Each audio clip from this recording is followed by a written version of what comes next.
روزی که باز می رسد وقتی زوال من، یادی کنید از من و نقص و کمال من. نوشید می به خاطر جام شکسته ام، خوانید شعری حافظ و صایب مثال من. سلام و درودی پر از مهر و محبت ما را بپذیرید بینندگان عزیز و گرامی قدر برنامه آفتاباران. با تمنای خوشی های فراوان برنامه نوبتی خویش را حسن آغاز می بخشیم.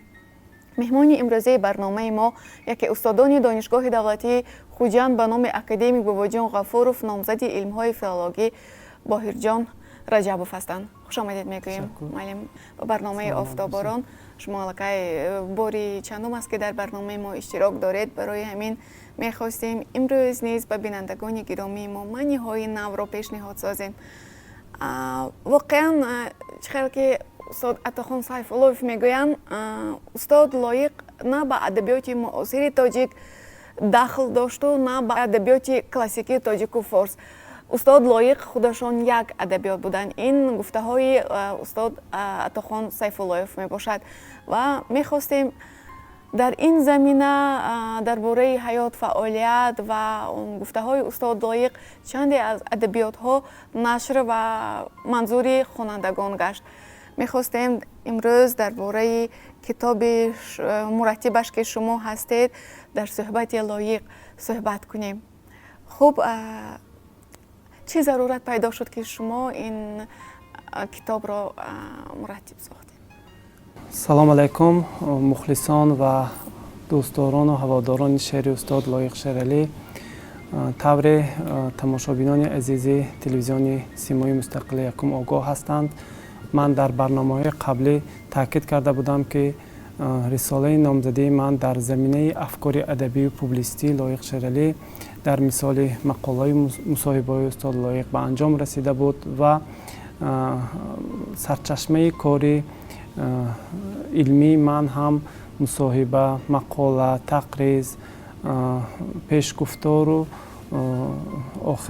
آخر سخن‌های استاد لایق به مجموعه های شاعران محسوب می یافت و در نتیجه جمع آوری مواد ادبی پوبلیستی استاد لایق شیرعلی که زیاده از 150 عدد را در بر میگیرد، من مصاحبه های استاد لایق را انتخاب نمودم و همه مصاحبه هایی که به من دسترس کردید یا دریافت کردم جمع آوردم و به شکل مجموعه در صحبت استاد لایق شیرعلی که با فراگیری زیاده از 250 صفحه تهیه گردید روی چاپ آمد که به 82مین سالگرد استاد لایق شیرعلی تحفه شد. و این کتاب البته با دستگیری و راهنمایی راهبری علمیمان، راهنمایی معنویمان در کار و پیکارمان پروفسور مطلوبه میرزایونس روی کار آمد. من از نشر این کتاب میnnتداری خودم را به استادان عزیزم اینجا، استادان که برای من راهنمایی میکردند، دکتر علم‌های فیلولوژی استاد نوروف نورعلی، نامزد علم‌های فیلولوژی استاد اعظم سپهان جان و ده ها دیگرایی که برای مصلحت و مشورت به من کمک کردند و همین کتاب که با درخواست مخلصان روی کار آمد، روی چاپ آمد، من اطمینان کامل دارم که در آینده نیز مقاله ها و دیگر نوشته های استاد لایق که غیر از شعر در مطبوعات و در مجموعه ها روی چاپ آمدن با نشر یک کتاب دیگر برای مخلصان و دوستداران شعر لایق آن را هدیه کنم. این کتاب 27 مصاحبه را در بر میگیرد.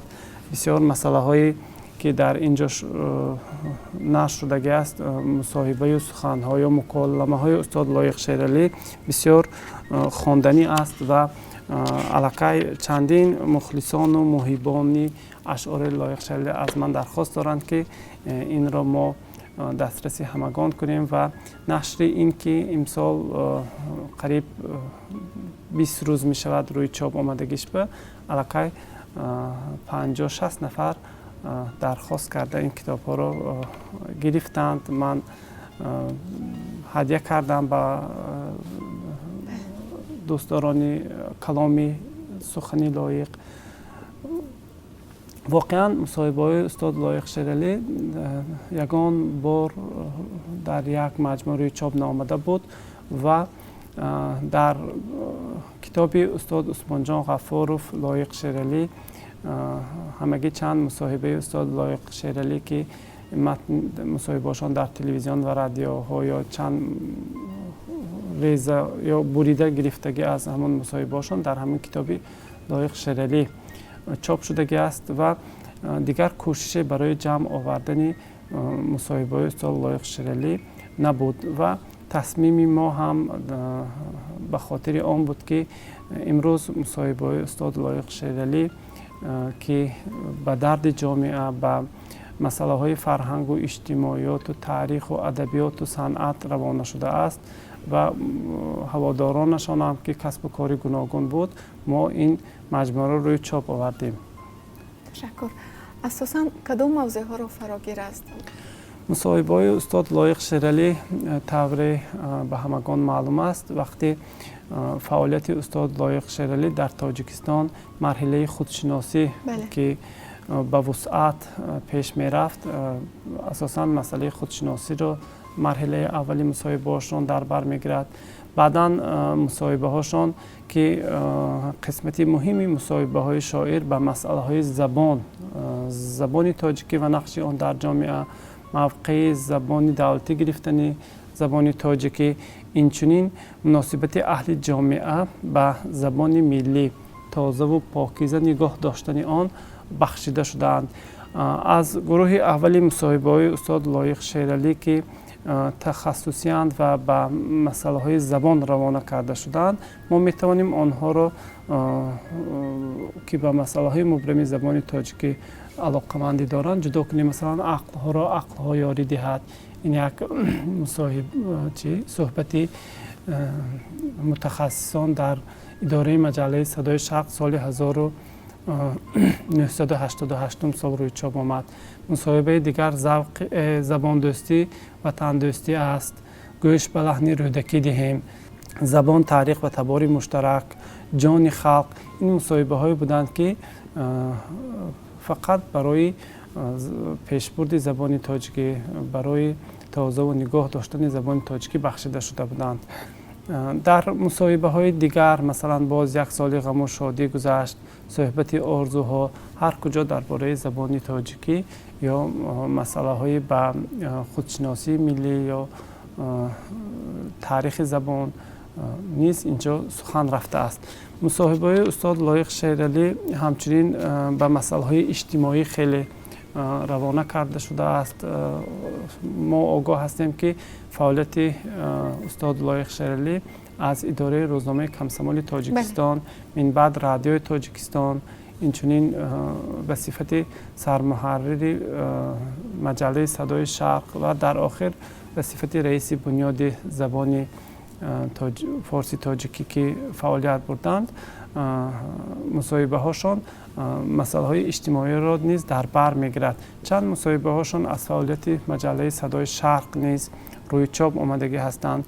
مکالمه های استاد لایق شیرالی درباره فرهنگ، تاریخ، مثلا یادرس شدیم خودشناسی و خودآگاهی نیز با اهل زیای مملکت، اون وقت که زیاییان برای رسیدن به هدفهای خیش تلاش‌های زیاد میکردند روانه شده بود. استاد لایق شیرالی از اولین نفرانی بودند که برای فرهنگ ملی تاجیکی پایدار شدنش تلاش می‌ورزیدند. یک مدت استاد لایق شیرالی به صفت سرمحرر مجله صدای شرق بودنشان با متخصصان صحوی تحلیل چی را به میان میگذاشتند، مکالمه ها درباره اثرهای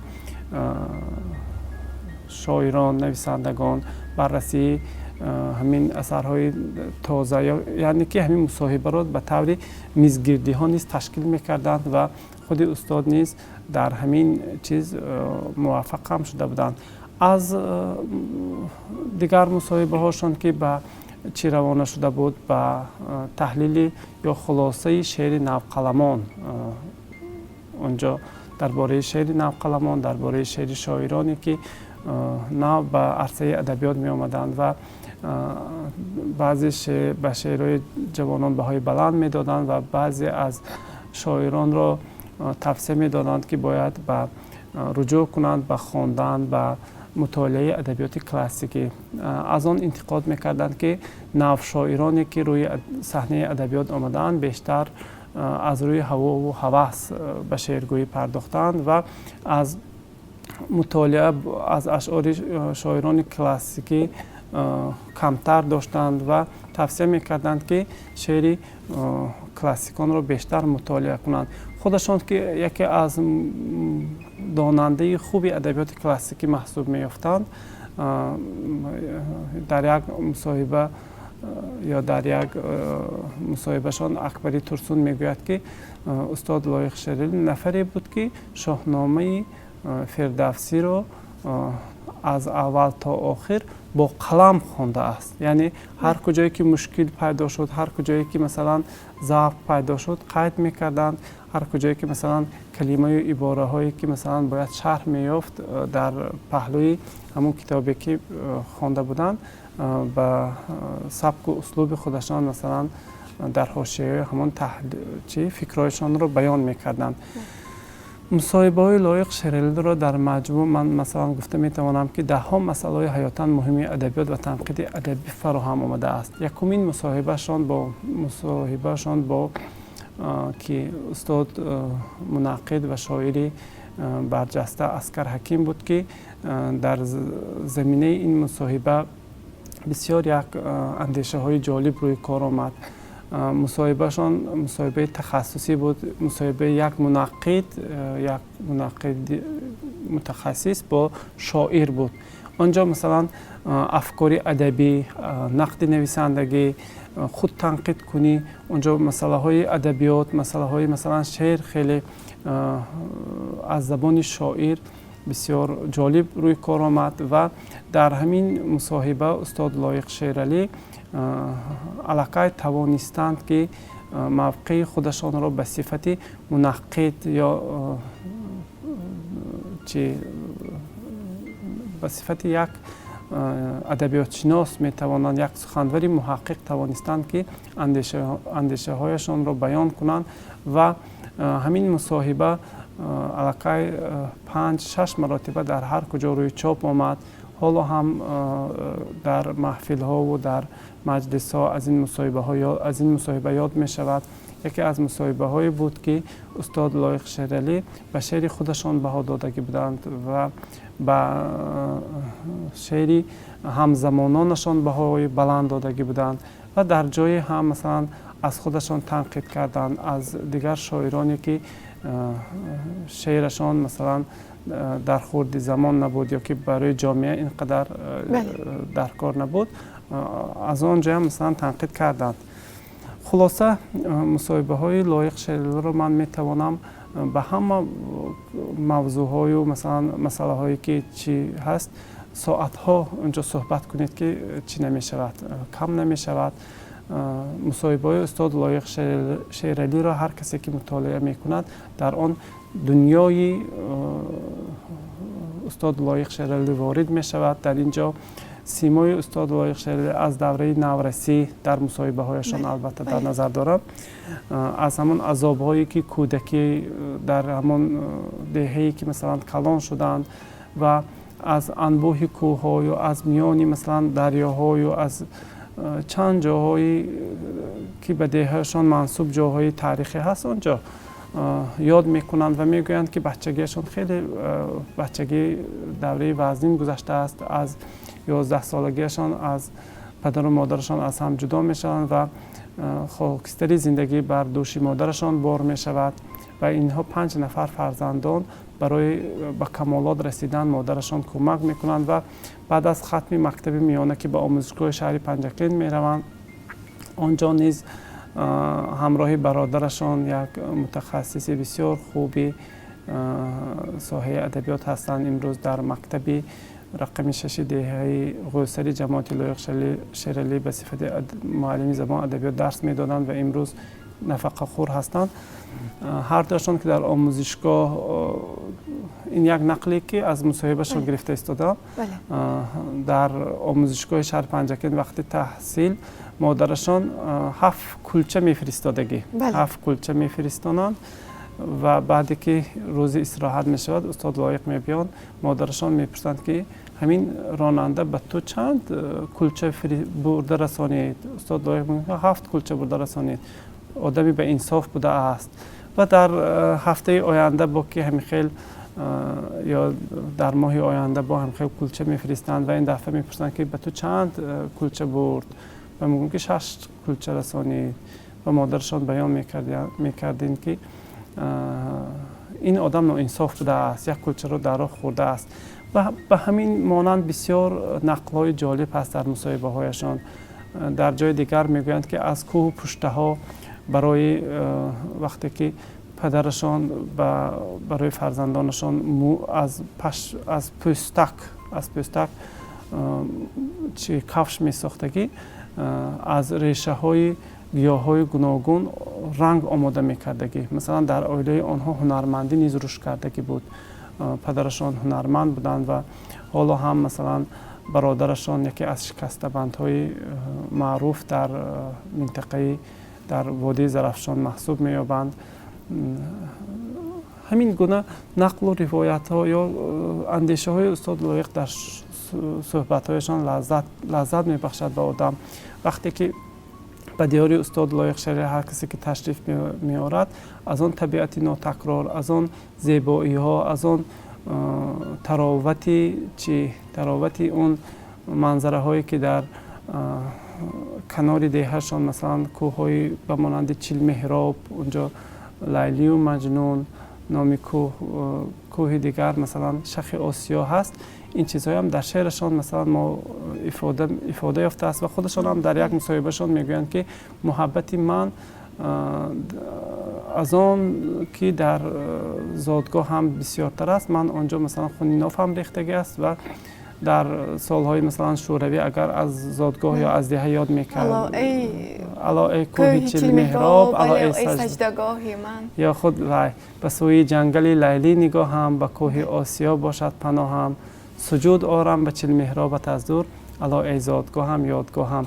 همین چیزها در مصاحبه هاشون یاد شدگی هست و هر کسی که با سخنی ناب استاد لایق شیرعلی شوق و رغبت زیاد دارد، توصیه می دهیم که همین کتاب را از مطالعه گذرانند و برای وسیع نمودن جهانبینی علمی خودشان کمک می کند و همین است که مصاحبه استاد لایق شیرعلی برای ما یک نیروی تازه بخشید و در آینده امید داریم که به دیگران هم یک نیروی تازه ببخشد. حتما بهترین مجموعه است و محبان و خوانندگان اشعار استاد لایق می توانند که با زمان استاد لایق از زمان استاد لایق شناس شوند، از حیات استاد لایق شناس آشنایی پیدا کنند و با این واسطه جهان معنوی خویش را باز هم رنگین سازند. برای صحبت پرمحتوا سپاسگزار هستیم. خوش آمدید میگوییم به برنامه آفتابباران. خوش آمدید. سلامت باشید. شاعری فرزانه را عصر و زمان بر نیاز خویشتن می آفرد. مادر تنها نزاید شاعر خلق او را بهر خویش می آفرد. تا برنامه های آینده خیر خوش میکنیم. خیر عزیزان.